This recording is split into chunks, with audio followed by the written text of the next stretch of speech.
Good morning everyone. Last video में हमने देखा separation of coloured component, separation of sublimed material और भी बहुत कुछ देखा। Now in this video we are going to see the separation of the miscible liquids. So how to separate the miscible liquids from each other.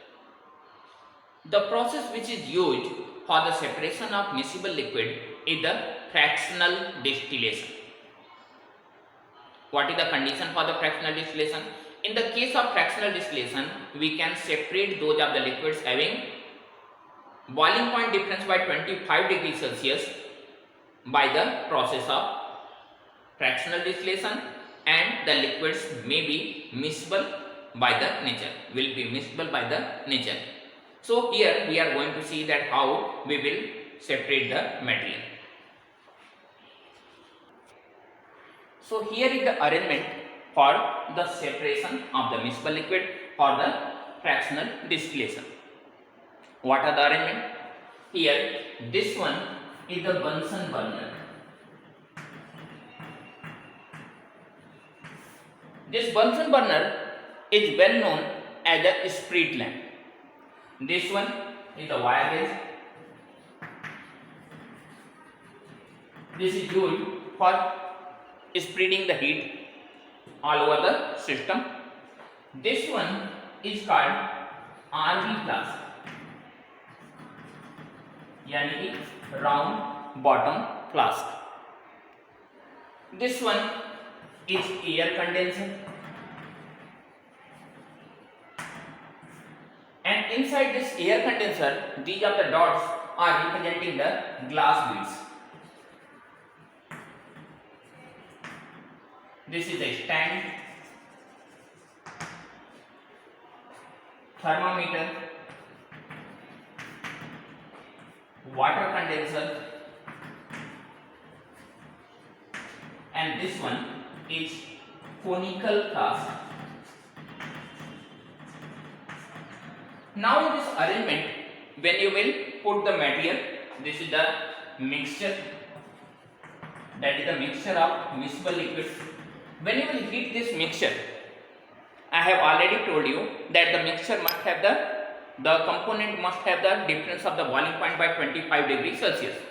So when you will heat the material, the substance having higher boiling point will remain in their state, but that material which have the lower boiling point will start boiling, and if it will start boiling, it will start evaporating.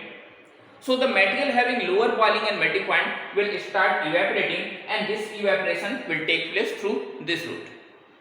Even when the evaporation starts for the one species, the next species also evaporates, even in a very less amount, but their evaporation also takes place. आपने देखा है चाय को अगर पूरी तरह से boil नहीं हो रहा होता है, उसके पहले ही आप देखते हैं वेपर्स बनने लगते हैं. Similarly, the temperature is high, so the next element will also evaporate, not in that amount in which the first one is evaporating, but surely that will also evaporate, and for that purpose the glass beads are here. जब इस glass sheets पे जाके vapour लगेंगे तो क्योंकि surface मिलेगा और surface मिलने की वजह से उनका रिकंडेंसेशन हो जाएगा, तो जिनका अमाउंट ऑफ इवेपोरेशन कम है, जो बॉइलिंग पॉइंट से नीचे इवेपोरेट कर रहे हैं, वो तो रिकंडेंस होके वापस आ जाएंगे, और जो बॉइलिंग पॉइंट पे थे उनकी एनर्जी ज्यादा थी, उनका काइनेटिक्स ज्यादा था, उनका वेपर ज्यादा था, वो इसे क्रॉस कर जाएंगे और क्रॉस करके यहाँ आएंगे. तो कुछ तो कूलिंग यहाँ पे हो गई. अब यहाँ पे पहुंचे, एक्चुअली आपने इवेपोरेट करके मटेरियल को तो इवेपोरेट तो कर दिया, उसे फिर से रिकलेक्ट करना होगा, पेपर में उड़ा तो देना नहीं है, और रिकलेक्ट करने के लिए क्या करना पड़ेगा, you will have to recondense it. और कंडेंस करने के लिए हम एक वाटर कंडेंसर लगाते हैं. यहां से वाटर की एंट्री होती है और यहां से वाटर का एग्जिट होता है, and the water must be chilled. Chilled नहीं भी होगा तो भी चलेगा, चिल्ड होगा तो थोड़ा तेजी से प्रोसेस हो जाएगा, नहीं तो आपको इस वाटर कंडेंसर की लेंथ बढ़ानी पड़ेगी जैसा कंपाउंड है उसके according. Now when the vapour will pass through this, what happens, due to the water condenser, the cooling of the material will take place, and after the cooling the condensation will also take place. अब यहाँ पे condensation हो गया तो vapour turn in the form of the liquid, और ये liquid आके यहाँ कहीं पे कलेक्ट हो जाएगा. शायद आपको वीडियो में दिखाई नहीं दे रहा, कैमरा नीचे कर देते हैं थोड़ा सा, तो यहाँ पे कलेक्ट हो जाएगा और इस तरह से आप एक प्योर मटेरियल फाइंड कर लेंगे। But how will you know that whether the process is completed or not, whether the system is completely purified or not? Some material are remaining here. So in this process, this thermometer will help. When the boiling of the first material will start, if you assume that the boiling point of the first material is 90 degrees Celsius. So when the boiling of the first material will start, the thermometer will show the temperature of 90 degrees Celsius.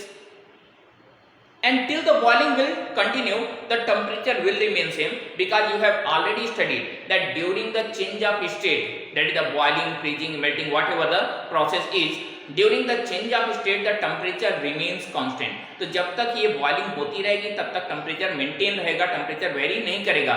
तो 90 degree Celsius पे ये process चल रहा है। जो ही ये temperature बढ़ना शुरू होगा, 90 से 95 या 100 जाना लगेगा, यानी कि प्रोसेस आपका कंप्लीट हो चुका है। इवेपोरेशन दूसरे मटेरियल का शुरू होने जा रहा है, दूसरा मटेरियल अब अपने टेम्परेचर को हाई कर रहा है। जब ही ये टेम्परेचर बढ़ने लगता है हम प्रोसेस को रोक देते हैं। Now you have the pure material having lower boiling and melting point in this conical flask, and the material having higher boiling and melting point is in this round bottom flask, and both the materials are separated. This method of separation is called the fractional distillation process. This is the process of distillation, but only a fraction of the material is distilled, so the process is called the fractional distillation process.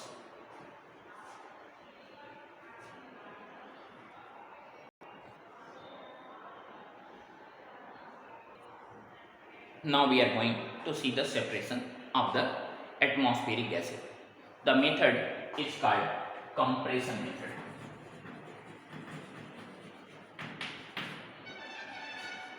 That means we are going to separate the gases in the atmosphere by compressing it, by providing the pressure.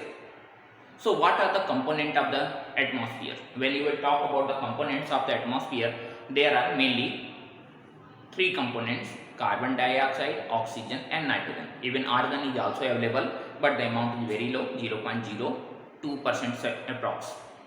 और भी gases हैं, ऐसा नहीं है, लेकिन major gases सिर्फ ये तीन ही होती हैं: carbon dioxide, oxygen and nitrogen. So how will you separate? For that purpose you will first collect the gas from the atmosphere, and for that purpose we use the pump. I think you have seen the pump. ऐसा इस structure का तो नहीं दिखाई देता, लेकिन pump आपने देख रखा है। That is with the name of the cycle pump. Cycle से आपने हवा भरा है, साइकिल पंप से साइकिल में, तो वही पंप है, बस ये मैनुअल की जगह मोटराइज का पंप होता है, क्योंकि ज़्यादा एयर कलेक्ट करना होता है, तो उसके लिए आपको चाहिए।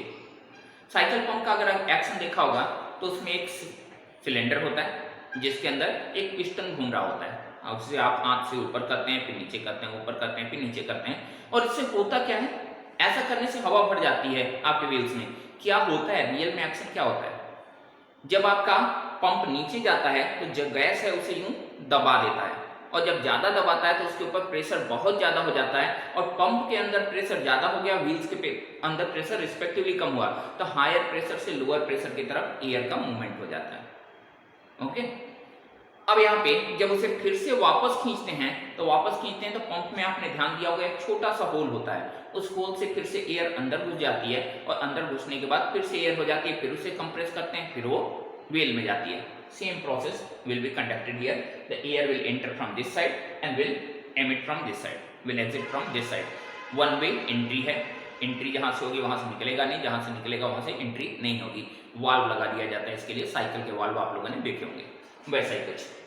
अब यहाँ से एयर आया यहाँ पे हेवी प्रेशर पे, पंप से आपने प्रेशर जनरेट किया, हेवी प्रेशर पे यहाँ पे आके आपका गैस कलेक्ट हुआ। अब ये कलेक्टेड गैस जो है इसके थ्रू हमने वाटर पास किया। Actually the liquefaction of gas can take place on higher pressure, but without attaining the critical temperature that can not be liquefied. तो यहाँ पे क्रिटिकल टेम्परेचर अटेन करना होगा।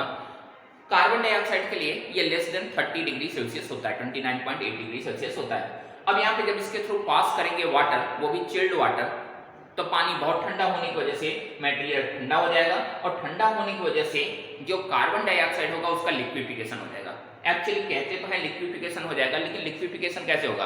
कार्बन डाइऑक्साइड कोई ऐसा मटेरियल है नहीं जो कि लिक्विफाई हो पाए, carbon dioxide is a Sublime material, तो इसका लिक्विफिकेशन यानी ड्राई आइस के फॉर्म में कन्वर्जन हो जाता है, जिसे सेपरेटर के थ्रू हम निकाल के बाहर कर लेते हैं।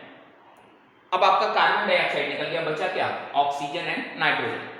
अब इस ऑक्सीजन को एक जेट के थ्रू पास करते हैं। जेट क्या होता है? एक पाइप जिसकी ओपनिंग बहुत छोटी हो।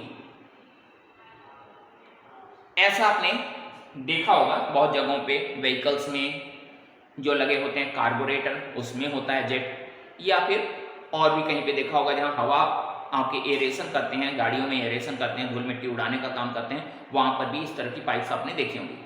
और नहीं देखी है तो आपका मुंह तो काफी है, मुंह को इस तरह से एरेशन करेंगे तो आप देखेंगे आपके हाथ में जो एयर लगती है वो काफी गर्म लगती है, लेकिन इस तरह से करेंगे तो ठंडा हो जाता है। क्यों ऐसा होता है? क्योंकि मुंह के अंदर का प्रेशर बहुत ज्यादा है।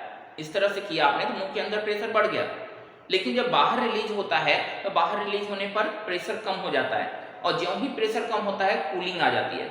सिमिलरली इस सिस्टम के अंदर तो प्रेशर बहुत हाई है, लेकिन जब इस जेट के थ्रू ये निकलेगा तो जेट के थ्रू निकलने पर क्या होगा? इसका प्रेशर अचानक से रिलीज होगा, और इस अचानक से रिलीज होने वाले प्रेशर की वजह से इसमें कूलिंग आ जाएगी, और कूलिंग इतनी होगी कि उससे ऑक्सीजन लिक्विफाई हो जाएगा। सेपरेटर के थ्रू इस ऑक्सीजन को भी हम निकाल लेंगे, तो ऑक्सीजन नीचे आ गया। अब क्या बचा? अब बचा आपका प्योर नाइट्रोजन।